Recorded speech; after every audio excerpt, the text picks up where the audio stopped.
하나님께서 오늘 우리에게 주시는 말씀은 신약성경 고린도전서 11장 24절의 말씀입니다. 하나님의 말씀을 봉독합니다. 하나님의 말씀을 경청하십시오. 축사하시고 떼어 이르시되 이것은 너희를 위하는 내 몸이니 이것을 행하여 나를 기념하라 하시고 아멘. 고린도 교회는 바울이 2차 전도 여행 시기에 약 1년 반 동안 사역하며 개척을 한 교회입니다. 그런데 이러한 고린도 교회에 부패가 스며들기 시작합니다. 그리고 타락을 하기 시작합니다. 분쟁이 일어나고 도덕적 무질서가 일어납니다. 우상 숭배가 있게 됩니다. 그 고린도 교회에 여러 가지 논란이 있었지만 그 중에 하나가 성찬에 관한 문제였습니다.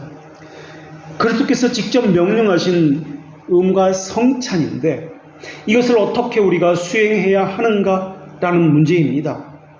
성찬의 직접적인 목표는 두 가지입니다. 한 가지는 우리의 믿음과 사랑이 정결하게 보존되는 것과 관련이 있습니다. 다른 한 가지는 우리의 신앙 고백이 바르게 지켜지고 있느냐와 관련이 있습니다. 이것을 오늘 본문에서는 기념하는 것이다 라고 하고 있고 26절에서는 전하는 것이다 라고 말씀하고 있습니다. 주의 만찬은 그리스도께서 정하신 지속적인 의식입니다. 사람의 기분에 따라서 하고 안 하고 상황에 따라서 하고 안 하고가 결정되어서는 안 됩니다. 또 명하지 않은 다른 방식으로 해서도 안 됩니다. 주의 만찬을 제정한 목적은 먼저 말씀드렸듯이 두 가지인 그리스도의 죽으심을 기념하는 것과 전하는 것이지만은 그리스도의 죽으심을 단순히 역사적으로 기념하는 것은 아닙니다. 마치 우리가 3.1절을 광복절을 기념하는 것처럼 그러한 기념식에 참여하는 것과 같이 되어버리면 그리스도의 죽으심에 대한 역사적 사실에 동의하는 사람은 누구든지 이 성찬에 참여할 수 있기 때문에 그러합니다. 언약이나 맹세가 없어도 참여할 수 있습니다. 또 이러한 것들이 언약이나 맹세가 제대로 지켜지는지 살피지 않아도 누구든지 십자가에서 일어난 이 사건을 믿기만 하면 참여할 수 있게 됩니다. 그리스도께서 왜 돌아가셨는지 그 목적에 대해서 몰라도 참여할 수 있습니다. 성찬이 말하고자 하는 의미에 대해서 몰라도 그리고 성찬의 의미에 대해서 지키지 않아도 누구든지 자기가 원하면 참여할 수 있게 됩니다.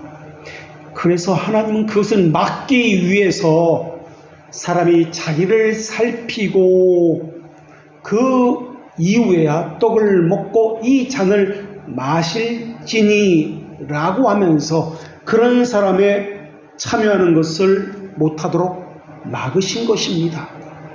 만일 주의 만찬에 누구든지 참여할 수 있도록 문을 활짝 열어놓으셨다면 사람이 자기를 살피고 라는 말씀은 하지 않으셨을 것입니다.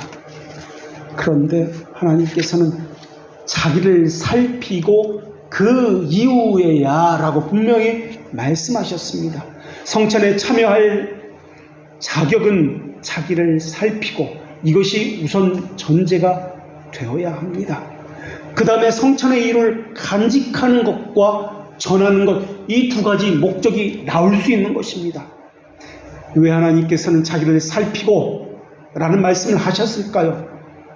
왜냐하면 성찬에 합당한 몸과 마음과 자세를 가지고 참여해야만 했기 때문에 그렇습니다. 만약에 그렇지 않으면 어떻게 되는 것입니까? 하나님의 큰 저주가 초래하기 때문에 그렇습니다. 자기를 살피고 라는 이 단어는 도키마초라는 명령명의 단어로서 검사하고 시험하는 그런 의미입니다. 그러니까 불순물이 이 속에 들어가 있는지 정밀하게 조사하는, 마치 금을 순금인지 아닌지 정밀하게 조사하는 이러한 명령령의 단어입니다. 그렇게 정밀하게 자신을 살펴보고 그 이후에 참여하라는 말입니다. 대충해서는 안 됩니다. 그리고 참여해서 성찬의 첫 번째 의미는 기념하라 라는 의미가 그 이후에야 정결한 상태에서 참여하고 그 이후에야 기념할 수 있게 된다라는 말입니다. 기념하라는 말의 의미는 참된 사랑, 믿음, 흠도 점도 없이 정결하게 자기 안에 이것이 보존되어 있는지 자신을 검사하고 살피고 시험해 보라는 뜻입니다. 하나님께 드려줄 수 있는 제물은 흠과 점이 없어야 합니다. 청결해야 합니다.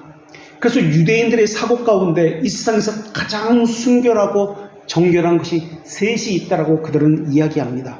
그 세 가지는 빛, 바다, 소금입니다. 하나님께서 창조하신 빛은 어둠을 몰아냅니다. 더러움과 부정한 것을 비추고 드러냅니다. 그래서 빛은 그들의 사고에는 정결하다는 생각을 가지고 있습니다. 그리고 바다는 물로서 더러운 것을 정화시키는, 씻기는 일을 합니다. 그래서 그들은 바다를 정결하다고 생각합니다. 그리고 소금인데 이 소금은 이 세 가지 중에서 가장 정결하다고 그들은 여기고 있습니다. 왜냐하면 더러움과 부패를 몰아내고 정화시키는 빛과 바다가 합쳐져서 뜨거운 빛에 의해서 이 바다가 순수한 결정체로 나오는 것이 소금이기 때문에 그렇습니다. 그래서 소금 언약이라고 해서 절대 변하지 않는 언약을 맺었다라는 것을 우리가 알 수 있습니다. 그래서 소금은 정결합니다. 가장 정결하다고 유대인들은 생각합니다. 그런데 성경에 보면 예수님은 소금처럼 순결하라 라고 말씀하지 않았다라는 것입니다. 비둘기처럼 순결하라 라고 말씀하셨습니다. 왜 그랬을까요? 순결의 개념이 무엇이었을까요? 자기를 살피고 성찬에 참여할 때 소금과 같은 모습으로 참여하는 것이 아닙니다. 순결의 개념이 다릅니다. 비둘기처럼 순결하라. 여기서 비둘기는 집비둘기를 이야기합니다. 당시 비둘기는 훈련을 받아가지고 전속으로서, 편지를 주고받는 전속으로서 사용되었습니다. 전속우는 자기 주인의 의도를 정확히 압니다. 자기가 해야 할 것이 무엇인지를 분명히 알고 있습니다. 그래서 비둘기처럼 순결하라 라는 말의 의미는 온순하라, 평화로워라 라는 뜻도 아니고 순결하라 라는 의미도 아니고 이 세상에서 살면서 주인을 잃어버리지 말라, 오직 주인에게 충성하듯이 주님 한 분에게만 충성하라 라는 뜻입니다. 그렇기 때문에 비둘기처럼 순결하라 라는 이 순결이라는 개념은 이런 일반적인 우리의 생각의 순결이 아니라 충성이라는 의미입니다. 한 주인에게 충성한다는 개념입니다. 극심한 고난을 당하고 수많은 업신여김과 핍박이 있을지라도 주인을 향한 충성심이 변함이 있느냐 없느냐 이것을 말합니다. 나그네의 삶이 위태롭고 자기 손에 자기 생명을 들고 가는 것처럼 온갖 위험에 노출되어 있지만 하나님의 백성으로서 그 가운데에서도 하나님의 율법 그 명령을 잊지 아니하고 그것을 지키며 충성스럽게 살았느냐 라고 묻는 것입니다. 이것이 바로 성찬에 참여할 수 있는 자격입니다. 그러니까 충성스럽게 하나님의 말씀대로 충성스럽게 순종하며 살아왔느냐 이것을 살피라는 것입니다. 시편 119편 9절에서 시편 기자가 묻습니다. 청년이 무엇으로 그 행실을 깨끗하게 하리까? 그러자 주께서는 그것은 주의 말씀을 따라 사는 것으로 깨끗하게 할 수 있느니라 라고 말씀하십니다. 청년의 시기가 중요합니다. 이 시기에 가장 중요한 것은 무엇입니까? 부모가 자녀에게 가장 중요하다고 여기는 것은 무엇입니까? 그 자녀가 독립할 능력을 갖추는 것이라고 생각하십니까? 이를테면 좋은 직장을 잡는 것, 안정된 수익을 얻는 것, 어떤 기술을 익혀서 자격증을 따는 것, 이것을 중요하다고 여기십니까? 결혼하는 것을 중요하다고 여기십니까? 시편 기자는 그것을 이야기하지 않고 깨끗함을 이야기합니다. 그렇다면 시편 기자가 말하는 깨끗함의 그 의미가 무엇입니까? 하나님의 말씀에 순종하는 것이었습니다. 디모데 후서 2장 20절부터 하나님께서 이렇게 말씀하십니다. 큰 집에는 금그릇과 은그릇뿐만 아니라 나무그릇과 질그릇도 있어 귀하게 쓰는 것도 있고 천하게 쓰는 것도 있나니 그러므로 누구든지 이런 것에서 자기를 깨끗하게 하면 귀히 쓰는 그릇이 되어 거룩하고 주인의 쓰심에 합당하며 모든 선한 일에 준비함이 되리라. 또한 너는 청년의 정욕을 피하고 주를 깨끗한 마음으로 부르는 자들과 함께 의와 믿음과 사랑과 화평을 따르라 라고 말씀하십니다. 아무리 금그릇이나 은그릇이다 하더라도 그릇 자체가 더러우면 거기에 음식을 담을 수 없다라는 것입니다. 거룩하신 하나님께서 정결하지 않는 그 사람을 어떻게 사용하시겠느냐 하는 것입니다. 청년이 무엇으로 그의 행실을 깨끗하게 하리까? 우리말 성경에서는 행위라고 번역되어 있지만 실제 원문에서는 그 단어가 길이라는 의미를 가진 단어입니다. 그러니까 인생을 살아가면서 어떤 방법을 가지고 어떻게 살아가겠느냐 하는 것을 나타내는 상징적 표현으로서의 행실이라는 단어를 사용했습니다. 그러니까 삶의 방향을 이야기합니다. 삶의 태도, 삶의 자세를 어떤 것을 가지고 살아가겠느냐, 이것을 행실이라는 단어로 그렇게 번역했습니다. 깨끗하게 하리이까? 라는 단어도 마찬가지입니다. 하나님 앞에서 어떻게 올바르게 순종해야 합니까? 라고 묻고 있는 것입니다. 그러니까 시편 119편의 이 말씀은 어떻게 사는 것이 하나님 보시기에 올바른 삶입니까? 라고 묻는 것입니다. 어떤 사람은 하나님께 인정받는 것에 무관심합니다. 어떤 사람은 하나님 자체를 인식하지 않고 살아가고 있습니다. 그저 매일매일 닥치는 일들을 행하며 살아가고 있습니다. 어떤 사람은 말로는 하나님을 찾는다고 이야기하지만 주중의 삶에 하나님은 그 어디에도 없습니다. 주일에만 찾는 척을 할 뿐입니다. 우리는 하나님께 인정받는 삶에 대해서 아가에 나오는 두 사람의 예를 들 수가 있습니다. 솔로몬의 아가에 나오는 이 두 사람의 이야기는 단순한 연합의 교류를 말하는 것이 아니라 사랑 이야기를 하고 있는데 마치 두 대의 바이올린이 서로가 조화를 이루면서 연주하는 것과 같은 그림 언어로 우리에게 설명해 주고 있습니다. 두 사람의 사랑 이야기 안에서 두 사람의 기쁨을 서로가 이해하고 있습니다. 두 사람이 서로가 가진 감정, 아픔, 슬픔을 공감하는 대로 우리를 이끌어가고 있습니다. 헤어져 있으면 싫습니다. 아프고 고통스럽습니다. 함께 있으면 좋습니다. 행복합니다. 천하에 이거보다 더 좋은 일이 없는 것처럼 보입니다. 세상에 금은보화를 갖다 주어도 사랑하는 사람보다 가치가 없다고 여깁니다. 그 사람 앞에서는 금은보화된 하늘의 해와 별도 빛을 잃어버립니다. 그 사람만 있으면 됩니다. 그 사람의 사랑을 의식하는 것으로는 충분하지 않습니다. 함께 있고 있어야, 만나고 있어야 합니다. 함께 이야기하고 있어야 합니다. 밤새 함께 있어야 합니다. 더 있고 싶습니다. 늘 함께 있고 싶습니다. 예배가 말하고 있는 것이 바로 그것입니다. 성찬이 말하고 있는 것이 바로 이것입니다. 청년이 행실을 어떻게 깨끗하게 하리이까? 주의 말씀을 따라 사는 것입니다. 주의 말씀을 따라 사는 것은 그저 요식적인 행위로 말씀을 따라 산다는 이런 개념이 아닙니다. 아가에 나오는 이 두 사람이 보고 싶고 함께하고 싶고 늘 이야기하고 싶은 것, 이런 자세, 이런 삶의 태도를 이야기하고 있습니다. 청년이 행실을, 어떤 자세를, 어떤 삶의 양태를 가지고 살아가느냐. 아가서의 그 사람이 서로 사랑하는 그 삶의 양태를 가지고 사는 것, 이것을 이야기합니다. 삶의 가치관이 무엇입니까? 물질을 얻기 위해서입니까? 명성을 얻기 위해서입니까? 자기의 만족을 얻기 위해서입니까? 자기의 가치 실현을 위해서입니까? 묻고 있는 것입니다. 시편 기자는 주의 말씀을 따라 사는 것이라고 대답합니다. 솔로몬 아가에 나오는 두 사람처럼 사랑하는 그분의 말씀을 들으며 사는 것이 유일한 행복입니다. 사람이 얻을 수 있는 최고의 기쁨이 바로 이것입니다. 사랑하는 주의 말씀을 따라 사는 것입니다. 이것이 삶의 유일한 저의 존재의 이유입니다. 그리고 시편 기자는 그 다음 구절에서 이렇게 대답합니다.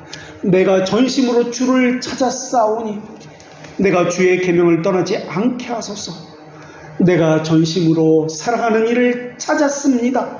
제발 제게 사랑하는 이의 목소리를 들려주시옵소서. 어제 들려주신 말씀이 내게 있지만은 오늘 내게 또 들려주십시오. 제가 듣고 싶습니다. 바로 이것입니다. 시편 기자는 또 그 다음 말씀에 내가 주께 범죄하지 아니하려 주의 말씀을 내 마음에 두었나이다라고 이야기합니다. 이 말씀 역시 마찬가지입니다. 내가 사랑하는 그분을 아프게 하거나 실망시켜드리지 않으려고 그분의 그 목소리를 내 마음에 담아 두었습니다. 말씀을 마음에 둔다는 말의 의미는 단순히 기억한다는 의미가 아닙니다. 말씀에 대한 경외심을 가지고 그것을 따라 순종하고 지켜 행하고 싶은 간절한 의지, 이것이 마치 존재 이유처럼 나타낸다는 표현법입니다. 그렇게 행하고 싶습니다. 정말 그것을 이루고 싶습니다. 어떻게 그럼 그렇게 마음이 들 수 있을까요? 주님을 사랑하기 때문에 그렇습니다. 방법적인 것은 그 문제입니다. 사랑이 없으면 다른 것은 다 소용이 없습니다. 주의 말씀을 내 마음에 두었나이다. 어떻게 마음에 그 말씀을 둘 수 있습니까? 사랑하니까 두어지게 되는 것입니다. 사랑하지 않으니까 흘러 지나가게 되는 것입니다. 언제 무엇을 하든지 마음에 두고 간직할 수 있는 이유는 그분을 사랑하기 때문에 그렇습니다. 그분을 위해서 나는 주의 거룩한 신부로 살고 싶습니다. 이것이 저절로 되는 것입니다. 이게 거룩한 성찬 예식에 참여하는 자의 모습입니다. 이것은 성찬 예식만이 아닙니다. 주께 드리는 예배도 마찬가지입니다. 섬김도 그렇고 무엇을 하든지 마찬가지입니다. 사랑의 전제가 되지 않으면 모든 것은 위선과 외식으로 남게 될 것입니다. 이것이 바로 기념한다는 의미입니다. 그날이 되었으니 기념식 하는 것처럼 형식적인 행사를 하라는 말이 아닙니다. 왜 이와 같은 것을 해야 하는지, 주님이 어떤 일을 행하셨는지 그것을 알고 그 사랑과 함께 하라라는 것이 기념하라는 의미입니다. 자기를 살피고 그 의식에 참여하고 나서 하라는 것이 아니라 그 의식에 참여하기 전에, 성찬에 참여하기 전에 자기를 살피라는 것입니다. 너 안에 하나님의 말씀을 사랑하는 것과 순종하는 그것이 있었는가? 깨끗하게 한 사람만이 참여할 수 있다라는 말씀입니다. 사람들은 이렇게 높은 조건을 두고 어떻게 우리가 그것을 만족할 수 있습니까? 그것을 행할 수 있습니까?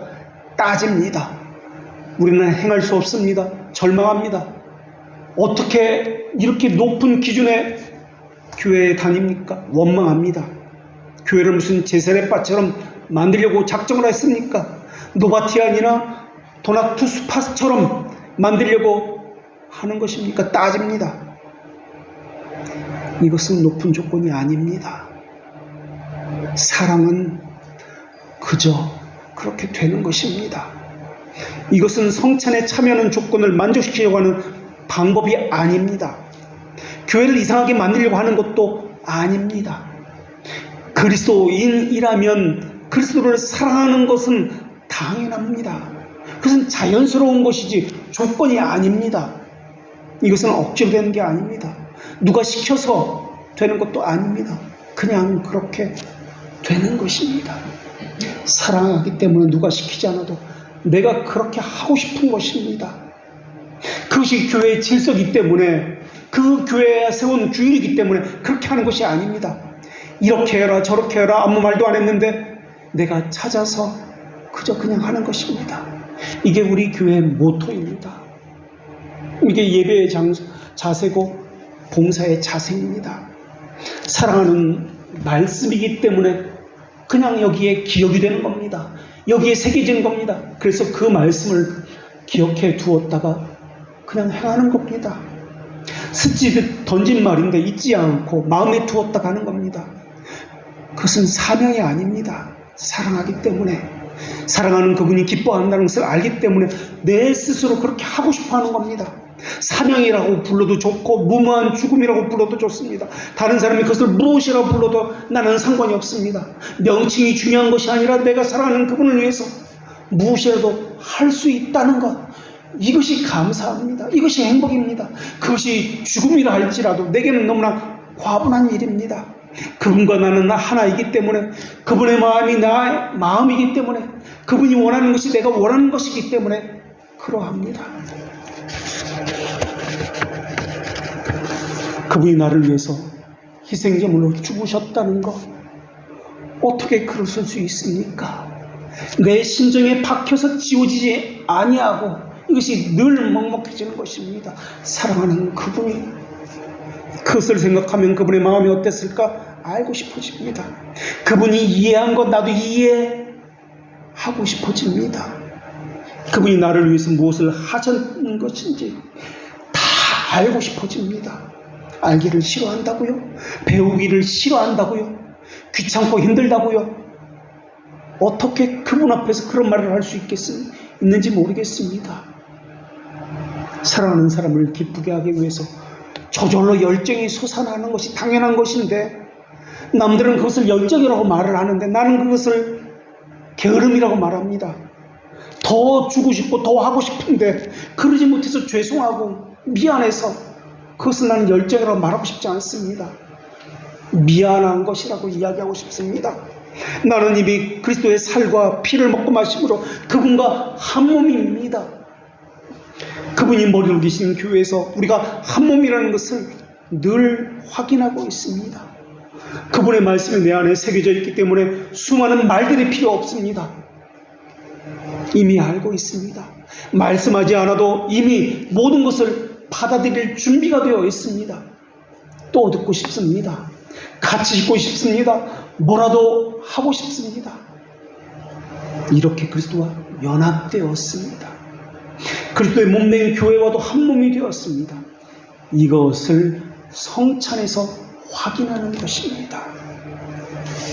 사람이 왜 자기 자신을 살핀 후에 떡과 잔을 먹고 마셔야 하는지 그 이유도 설명해 주시는데, 그 이유는 주의 몸을 분별하지 못하고 먹고 마시는 자는 자기 죄를 먹고 마시기 때문에 라고 말씀합니다. 여기서 분별하지 못하고는 구별하지 못한다는 뜻입니다. 그리고 이 단어는 현재 분사형으로 쓰여져 있습니다.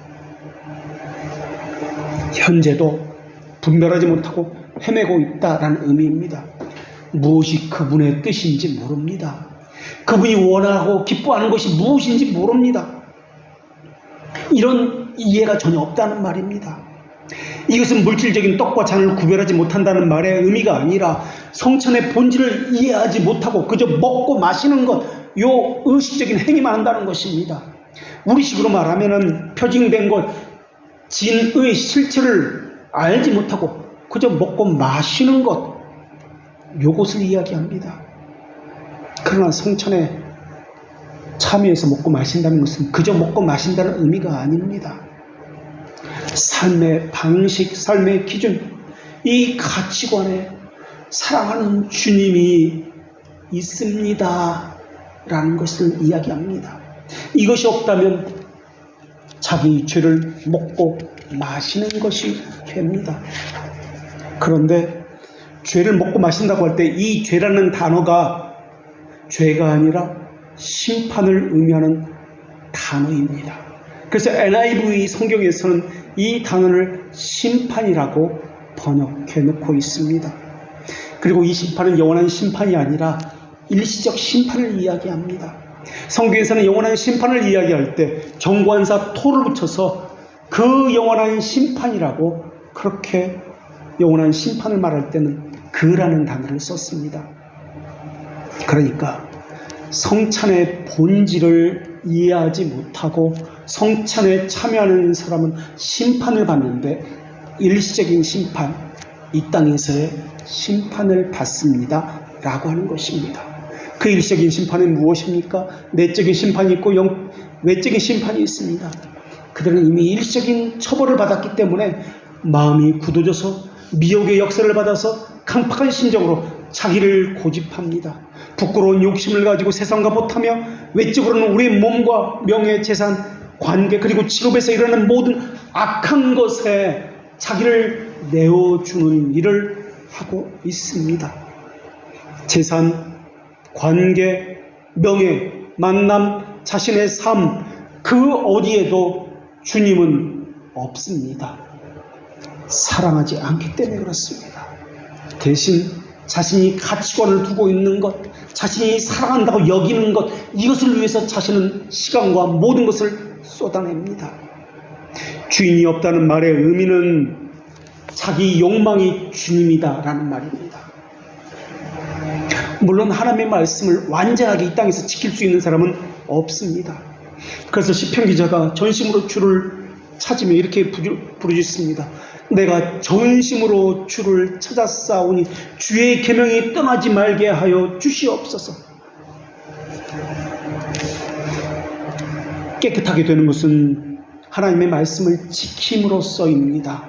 그런데 시편 기자는 이것을 지키고 싶습니다. 그래서 간구하는 겁니다.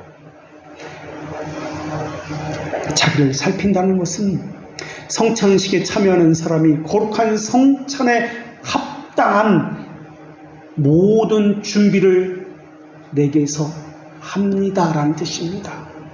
성찬식에 합당하도록 자신을 준비하는 모든 과정을 포함해서 하는 말입니다. 이게 자기를 살핀다는 말입니다.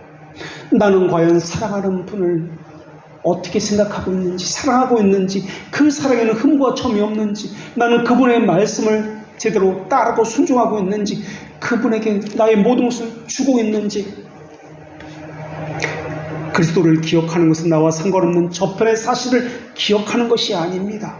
실제로 사랑하는 분의 말씀을 기억하는 것입니다. 내 심정에 새겨 넣는 것입니다. 그것을 보존한다는 의미가 성찬의 첫 번째 목적입니다. 그것은 또한 보존만 하는 것이 아닙니다. 두 번째 성찬의 목적은 이것을 전하는 것입니다. 그 약속의 진실성의 동의로서 그 약속을 지키고 보존할 뿐만 아니라 이것을 전하는 것입니다. 성찬식에서 그리스도의 죽음과 관련해서 기억하고 회상하고 기념하고 보존해야 하는 것은 세 가지 것이 있습니다.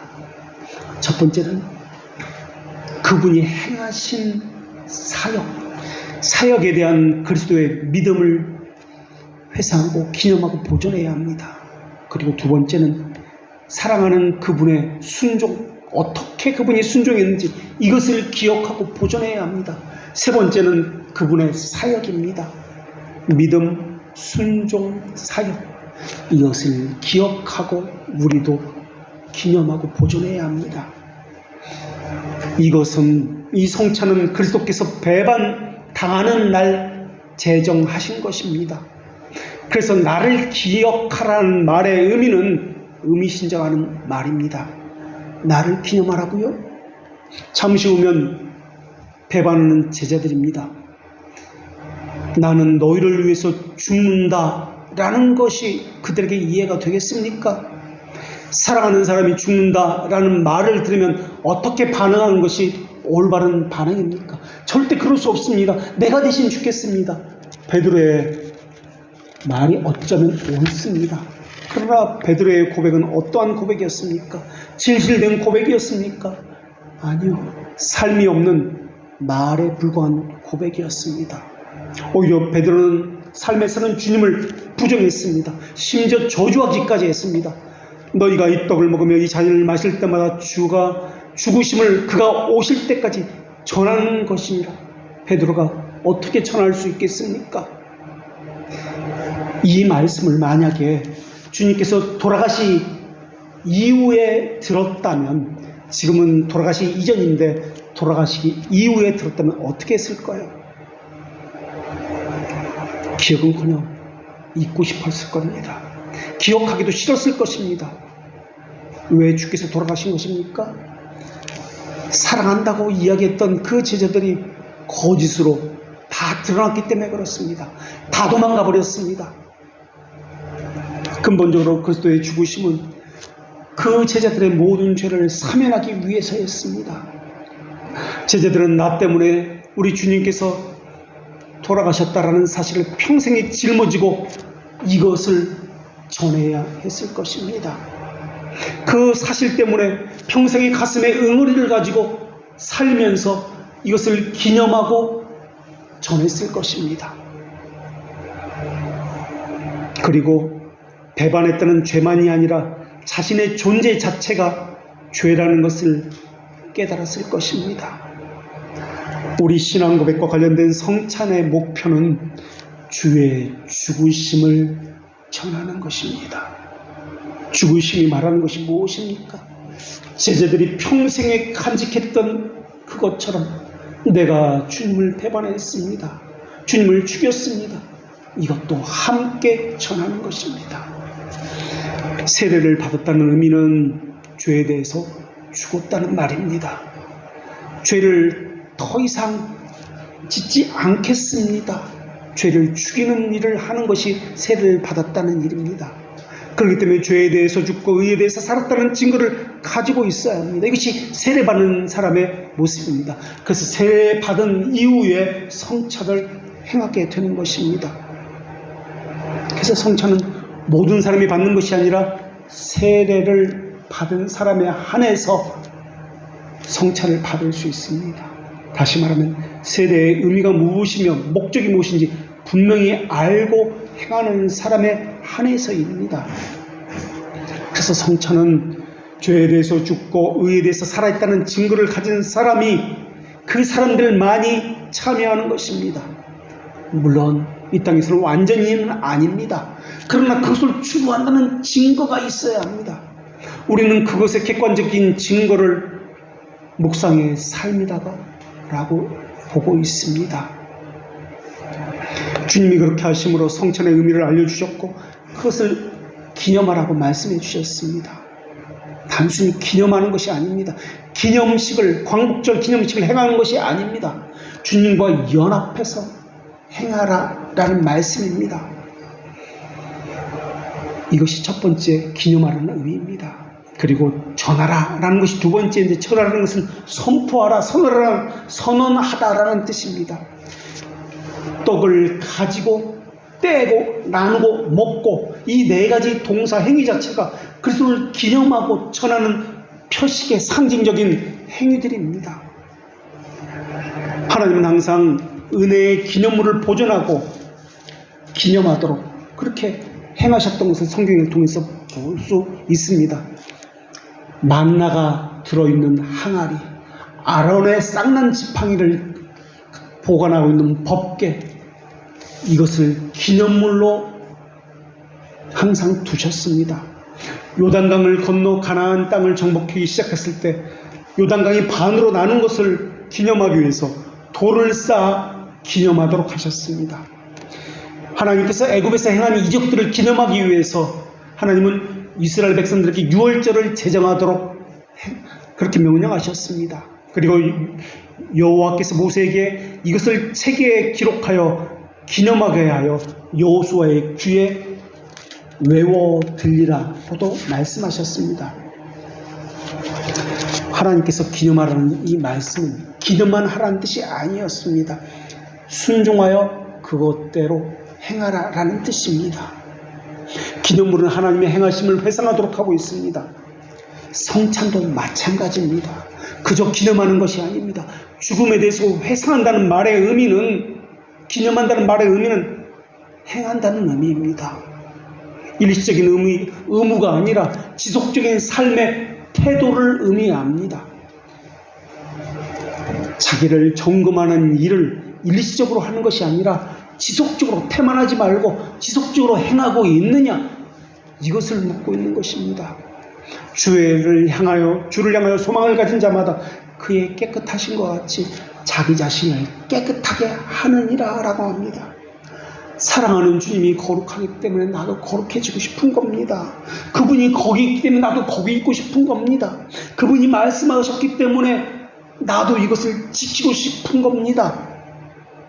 성찬에 참여할 수 있는 자격은 그래서 자기를 깨끗하게 하는 사람이어야 합니다.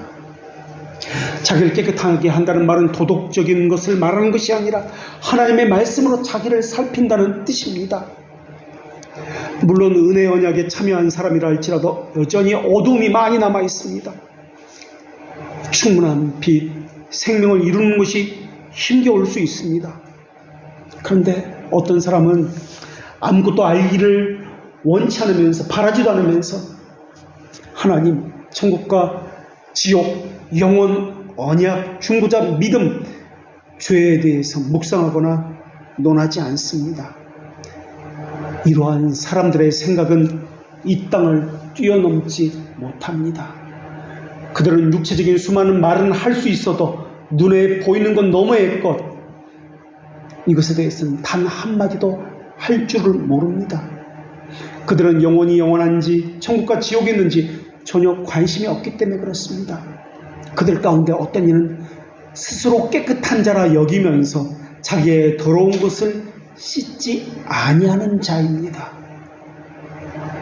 자신의 마음, 영적인 상태에 주의를 기울이려고 하지 않습니다. 괜히 자신의 영혼의 상태에 관심을 가졌다가 근심하는 것을 원치 않기 때문에 그렇습니다. 죄와 슬픔에 관해서 듣고 싶어 하지 않는 이유가 마찬가지입니다. 강단에서 개인적인 자리에서 자신의 죄를 드러내는 목회자의 알아둘 수 없는 소리도 듣고 싶은 생각이 없습니다. 왜 그랬습니까? 이사야 선지자는 30장에서 대저 이는 패역한 백성이요 거짓말하는 자식들이요 여호와의 법을 듣기 싫어하는 자식이다 라고 말을 했습니다. 그들 중에 어떤 이는 좋은 성품을 지닌 사람도 있을 것입니다. 온유한 사람, 겉으로 보면 신앙적인 사람도 있을 것입니다. 그러나 그 안에 영적 생명이 없고 성령이 내주하지 않기 때문에 하나님과 교제, 믿음, 하나님의 말씀 듣는 것, 순종하는 것을 적대심을 가지고 싫어하는 것입니다. 그리고 그들은 눈에 보이는 것을 위해서만 살아갈 뿐입니다. 자기에게 은혜가 없다는 것을 알지만은 별 문제 삼지 않습니다. 그것에 대해서 진지하게 염려하거나 근심하지 않습니다. 가끔 회개하려는 마음이 들곤 하지만은 그것은 그저 그때뿐입니다. 애통하는 자, 곧 그를 내가 권고하려니와 라는 말씀은 그러한 사람에게서는 이루어지지 않습니다. 성찬의 의미는 자기 안에 주의 깨끗하심과 같이 깨끗함이 보존되어 있느냐 하는 것입니다. 이것이 첫 번째 의미입니다. 이것을 기념하라는 뜻입니다. 사실 깨끗하다는 말보다도 애통하는 삶을 살고 있느냐라는 말이 어쩌면 적합한지도 모르겠습니다. 이 기념하다는 단어는 아남네시스라는 단어입니다. 과거의 것을 현재로 가져와서 기억하여 지켜 행한다는 것입니다. 이 단어는 오늘 본문과 누가복음 22장 19절에만 등장하는 단어입니다. 누가복음 22장 19절에서는 이렇게 되어 있습니다. 이것은 너희를 위하여 주는 내 몸이라 너희가 이를 행하여 나를 기념하라. 이것을 행하여 나를 기념하라는 이 표현은 너희는 이날을 기념하여 여호와의 절기를 삼아 영원한 규례로 대대로 지킬지니라.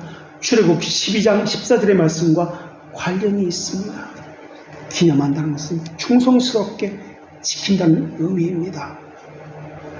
성찬 예식의 기념은 그리스도의 죽음을 기억하는 것인데 기억만 하는 것이 아니라 내게서 그리스도의 죽음과 같은 자기 죽임이 내게 실제 일어나고 있는 것을 이야기합니다.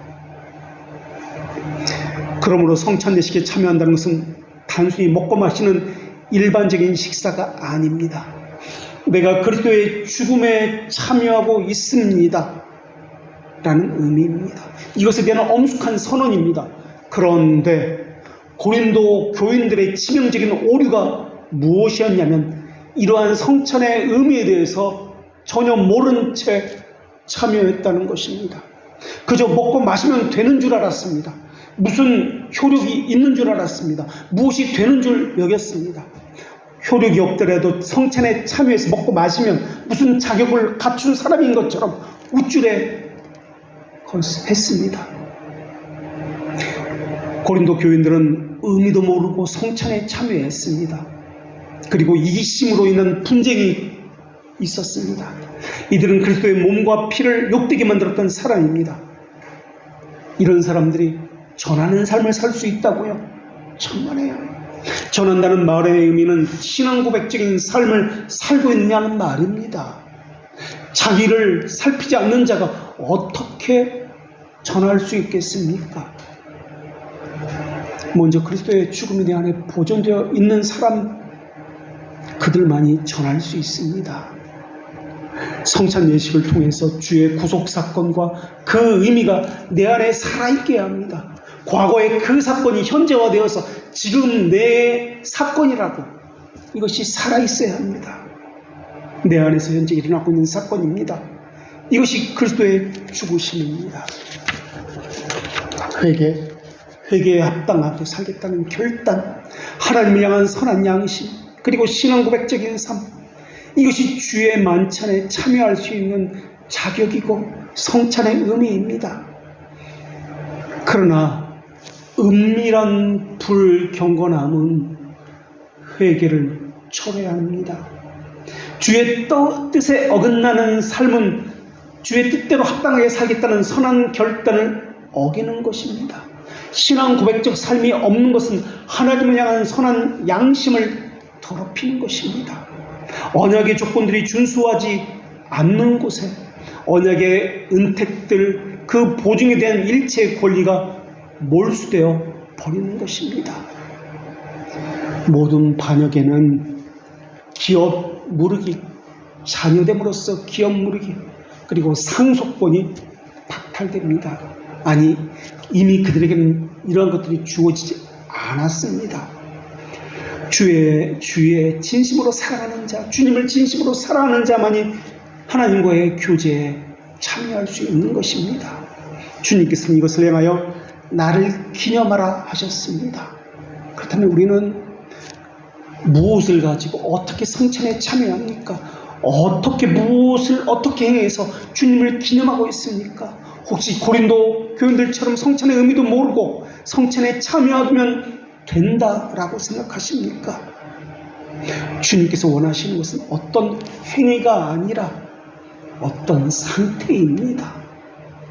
그것은 상한 심령이 되어서 늘 하나님의 자비하심을 바라는 것입니다. 이것이 오늘 고린도 교회에 주신 하나님의 말씀입니다. 기도하겠습니다.